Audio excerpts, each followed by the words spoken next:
आसतु गोटे सुंदर गपटे आज शुणा। गोटे हाथी थिला, से मरीजबार धर्मराज जमक पाखे पहुँचला।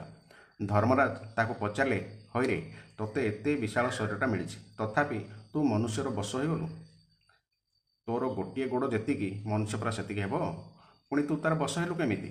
हाथी कहला, महाराज ए मनुष्य एपरी गोटे प्राणी जे बड़ बड़ प्राणी मध्य एहार बस हो जाती। धर्मराज कहले, आम एठिक तो अगणित लोक आसुचंती। हाथी उत्तर देला, आपणको एठी केवल मुर्दार बा मल्ला लोक माने आसुचंती। गोटे जीवंता लोक आसिले जना पड़िबो लोक मनीष केमिति। धर्मराज दूत मान गोटे जीवंता लोक को आनिया पई कहिले। दूत माने आज्ञा शिरोधार्य कले। दूत माने खोजी बुलुथांती। खरा दिन छात उपरे खट पकाई जड़े लोक शोइथार समय देखिले। दूत माने खट सहित ताको उठाई नेले। बाटरे जाऊ जाऊ से लोकटीर निद भांगला। से भाविला ए कौन हेउछि। से लोकटा थिला जड़े लेखक, बही लेखालेखि करुला। से बहिरू धर्मराजଙ୍କ दूत मान लक्षण विषय पढ़ीथिला। से जानी पारला जे ताकू धर्मराजଙ୍କର दूत माने नहीं जाउछंती। कौन कला, से पॉकेट्रु खंडिए कागज और कलम बाहर कला। कागज किछि लेखि पुणी पॉकेट रखिदेला। से भाविला जदि मु किछि पाटितुंड करी बा एपट सेपट हेबी, तेबे तळू खसी पड़िबी, हाथ गोड़ भांगी तेणु जहा हब पर देखा। एपरि भावी से खटरे सेमिति शोई रहिला। सकाळु सकाळु दूत माने धर्मराजଙ୍କ निकटरे पहुँचिले। धर्मराजଙ୍କର सभा बसिथिला। दूत माने खटटी को तले रखिदेले। सेही लेखक जनक संगे संगे पॉकेट्रु कागज खंडी बाहर करी धर्मराज को देया पई दूत मानक हाथ को बढ़ाई देला। सेथिरे भगवान विष्णुଙ୍କର नाम लेखा थिला। दूत माने सेही कागज खंडिक धर्मराज को देले। धर्मराज ताहा पढ़िले। सेथिरे जहा लेखा थिला, सेठी लेखा थिला, धर्मराज नारायणଙ୍କର यथायोग्य सम्मान नेब आ भलमंद इत्यादि इत्यादि। आउ शेष लिखिथिले, मोर एही गुमास्ता आपणक पाखक जाउछि, एहा द्वारा सब काम कराइबे। ता तळे चिठीरे जेमिति हमर दस्तखत थाए, सेमिति नारायणଙ୍କର बा विष्णुଙ୍କର दस्तखत करदेला एवं ठिकଣା देला नारायण वैकुंठपुरी। पत्रटी को पढ़ी धर्मराज निजर आसन उठी पड़े और कहले, आसतु आपण सिंहासन बसतु। धर्मराज भगवान आदेश बोली भावी से लेखक को सिंहासन बसाई दूत माने अन्य मृत लोक को आणिले। लेखक कहला, ए किए? दूत मान कहले, महाराज ए जड़े बड़ डाकू, बहुत लोक लुटिछि, बहुत लोक मारिछि, यह कौन दंड दिज्व? लेखक कहला, यह वैकुंठ को पठाई दियो। किछि समय पर आउ जड़े लोक मृतदेह आसला। लेख पचारे, ये किए? महाराज ये जड़े क्षीर बिकाड़ी, ये क्षीर में पानी मिसाई बिकुला, जहाँफल पिलामानकर पेट बेमारी बढ़ीगला एवं से माने रुग्ण होगले। यह कि दंड देवा? लेखक कहले, यह वैकुंठ को पठै दियो। पुणी थे आउ गोटे मृतदेह आसला। ये किए? दूत मैंने कहले, आज्ञा ये मिछ साक्षी दे अनेक लोक जेल में पुराई, यह कौन करवा? अरे पचारुच कौन, या भी वैकुंठ पठै दियो। एथर व्यभिचारी, पापी, हिंसक जे कहीं आसले ताकू वैकुंठ को पठाइबार आदेश होगा। धर्मराज करंदेबा कौन? सिंहासन में बसी व्यक्ति जहाँ कहे ताहा ही ठीक सेपटे वैकुंठ में भिड़ जमिला। यह देखि भगवान चिंतार पड़गले। से भाविले एते लोक एठी किपरि आसुचंती? मृत्यु लोकरे कौनसी महात्मा प्रकट हेले कि आउ? घटना कौन? समस्ते वैकुंठ को केमिति आसुचंती? केमिति एमाने आसुचंती केउठु? देखिला बेलू धर्मराज पाखु आसुचंती। भगवान धर्मराज पाखु गले। ताकू देखि समस्ते ठियाई कहले, ठियाई पड़े। लेखक मध्य ठियाई गला। भगवान पचारे, धर्मराज तुम्हें समस्त वैकुंठ पठाउट जे घटना कौन? कौन एमाने समस्ते भक्त? धर्मराज कहले, प्रभु एसब मोर काम नुहे, आपण पठाई गुमास्ता ही एसब काम करुछंती। भगवान लेखक को पचारे, तोते एठिकी पठाइला किए? लेखक, प्रभु आपण मु केतले पठाइली?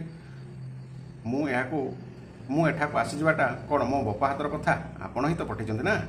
आपणक इच्छा बिना कौन काम संभव कि? एसब कौन मो बल रही? ठीक जे, किंतु ए तू कौन कलु? मु कौन कल प्रभु? तू समस्त वैकुंठ को पठाई देलु जे। जदि वैकुंठ को पठाइबाटा खराब है, तेबे जेते सन्थ महात्मा अच्छा समस्त को दंड दि जाऊ। जदि यह खराब काम नुहे, तेबे मते खुंटा बा चेक देउछन कहीं? ए सब सत्वे जदि आपण पसंद हो नहीं, तेबे समस्त को सेठारु फेराई दियंतु। किंतु भगवत गीतारे लिखित जद गत्वा न निवर्तन्ते तदामं परं मम, अर्थात मो धाम को जीवा परे केही लेउटी आसने एही श्लोकटी को आपको काटिया पड़ियो। एकथा सत्य जे केही जेते बड़ पापी होइतले भी जदि से वैकुंठ को चली जाए, से पुणी फेरी आसबार प्रश्न उठु नहीं, तार सब पाप नष्ट हो। किंतु तू ए काम केमिति कलु? प्रभु कहीं कली कौन कहबी? मो हाथ में काम रहिले मु एमिति ही करी। मु भल भाव जानी जे अल्प समय ପଦ ମିଳିଛି, ତେବେ ଭଲ କାମ ନ କରିବି କାହିଁକି? ଲୋକମାନଙ୍କର ଉଦ୍ଧାର କରିବାଟା କ'ଣ ଖରାପ କାମ? ଭଗବାନ ଧର୍ମରାଜକୁ ପଚାରିଲେ, ଧର୍ମରାଜ ତୁମେ ଏହାକୁ ସିଂହାସନରେ ବସାଇଲ କିପରି? ଧର୍ମରାଜ କହିଲେ, ପ୍ରଭୁ ଏଇ ଦେଖନ୍ତୁ ଆପଣଙ୍କର ପତ୍ର ତଳେ ପରିଷ୍କାର ଭାବେ ଆପଣଙ୍କର ହସ୍ତାକ୍ଷର। ଭଗବାନ ଲେଖକୁ ପଚାରିଲେ, ହଇରେ ମୁଁ ତୋତେ ପତ୍ର କେତେବେଳେ ଦେଲି? ଲେଖ କହିଲା, ଆପଣ ଗୀତାରେ କହିଛନ୍ତି ନା, ସର୍ବସ୍ୱଂ ଗୃହଂ ହୃଦୟ ସନ୍ନିବିଷ୍ଟ, ଅର୍ଥାତ୍ ମୁଁ ସମସ୍ତଙ୍କ ହୃଦୟରେ ବିରାଜମାନ। ହୃଦୟରୁ ପତ୍ର ଲେଖିବା ପାଇଁ ପ୍ରେରଣା ମିଳିଲା, ତେଣୁ ମୁଁ ଲେଖିଦେଲି। ଆପଣଙ୍କର ଆଦେଶ ହେଲା ନା। ଯଦି ଆପଣ ଏହାକୁ ମୋର କର୍ତ୍ତୃତ୍ୱ ମାନୁଛନ୍ତି, ତେବେ ଗୀତାର ଉପଯୁକ୍ତ ଶ୍ଲୋକଟିକୁ କାଟି ଦିଅନ୍ତୁ। ଭଗବାନ କହିଲେ, ହଉ ଛାଡ଼ ସେ କଥା। ପୁଣି ଧର୍ମରାଜକୁ ପଚାରିଲେ, ଧର୍ମରାଜ ଘଟଣା କ'ଣ? ଇଏ ଏଠାକୁ ଆସିଲା କେମିତି? ଧର୍ମରାଜ କହିଲେ, ପ୍ରଭୁ କେମିତି ଆସିଲା କ'ଣ କହିବି, ଆପଣଙ୍କ ପତ୍ର ନେଇ ଆସିଥିଲା। ଧର୍ମରାଜ ଦୂତମାନଙ୍କୁ ପଚାରିଲେ, ଏସବୁ କେମିତି ହେଲା?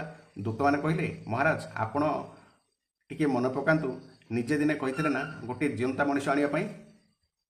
ଧର୍ମରାଜ, ଓ ତେବେ ଇଏ କ'ଣ ସେହି ଲୋକ? ଆରେ ମୋ ସାଙ୍ଗେ ଟିକେ ତ ପରିଚୟ ଆଗରୁ କରେଇଥାନ୍ତ ନା।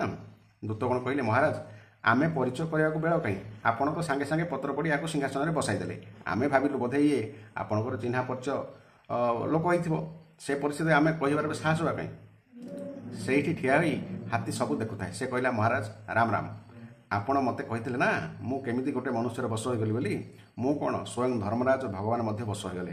ମହାରାଜ ଏ କଳା ମୁଣ୍ଡିଆ ମଣିଷ ବଡ଼ ବିଚିତ୍ର ଜୀବ, ଚାହିଁଲେ ସବୁ ଓଲଟ ପାଲଟ କରିଦେବ, କିନ୍ତୁ ଇଏ ନିଜେ ସଂସାରରେ ପଡ଼ିଯାଇଛି।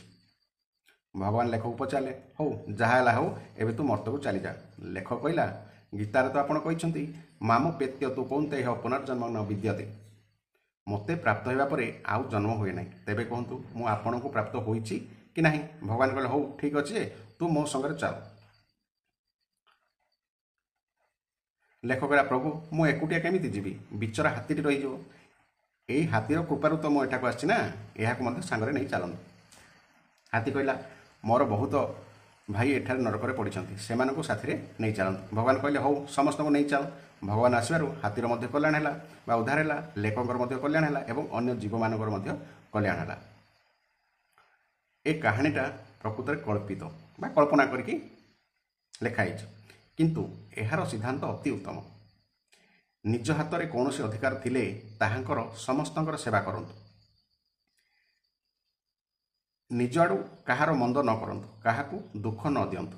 ଗୀତାର ସିଦ୍ଧାନ୍ତ ହେଉଛି ଯେ ସର୍ବଭୂତ ହିତେ ଗତଃ, ଅର୍ଥାତ୍ ପ୍ରତ୍ୟେକ ପ୍ରାଣୀଙ୍କ ହିତରେ ପ୍ରୀତି ହେଉ। ଅଧିକାର, ପଦ ଇତ୍ୟାଦି ଅଳ୍ପ ଦିନିଆ କଥା, ଏସବୁ ସବୁଦିନ ପାଇଁ ରହିବ ନାହିଁ। ତେଣୁ ସମସ୍ତଙ୍କ ସହିତ ଉତ୍ତମ ବ୍ୟବହାର କରନ୍ତୁ। ମଣିଷ ଜନ୍ମ ମିଳିଛି, ଉତ୍ତମ କାର୍ଯ୍ୟ କଲେ ଉତ୍ତମ ଫଳ ମିଳେ। ତ ଏଇ ଗପଟି ଆପଣଙ୍କୁ କେମିତି ଲାଗିଲା ନିଶ୍ଚିତ ମତାମତ ଦେବେ। ଧନ୍ୟବାଦ।